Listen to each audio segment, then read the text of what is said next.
చదువు పూర్తయ్యాక ఏదైనా చిన్న బిజినెస్ మొదలు పెడదామన్న ఉద్దేశంతో మా నాన్నగారిని మీరు హెల్ప్ చేస్తే బాగుంటుందని మా నాన్నగారిని అడిగాను. డబ్బేం లేదురా, ఉద్యోగానికి వెళ్ళి సంపాదించుకునే మార్గం చూసుకో అన్నారు.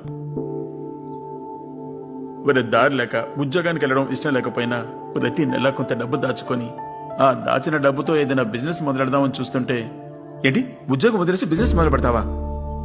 బిజినెస్ పెడితే ఎవడొస్తాడరా పిల్లనివ్వడానికి? నువ్వు బుద్ధిగా ఉద్యోగం చేసుకోప్పుడే నీకు మంచి పిల్ల దొరుకుతుందన్నారు. ఆయన అన్నట్టే అయిపోయింది. నా వైఫ్ దగ్గర ఇప్పుడైనా చేద్దామని పవిత్ర ఓ రెస్టారెంట్ పెడదాం అనుకుంటున్నాను అన్నాను.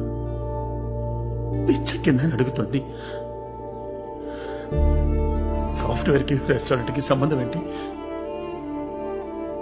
అదంతా అయ్యే పని కాదండి.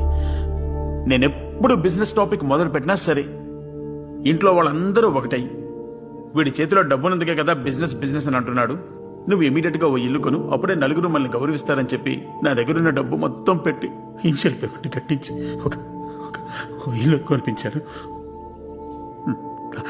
తర్వాత 20 సంవత్సరాలు నా సంపాదన మొత్తం దానికి సరిపోతుంది. మేమేదైనా ఖర్చు పెట్టుకోవాలనుకున్నా కూడా ఆలోచించి ఖర్చు చేయాల్సి వస్తుంది. ఇప్పుడు ఉద్యోగం లేదు, వెతుక్కోవాలని ఇంట్రెస్ట్ లేదు.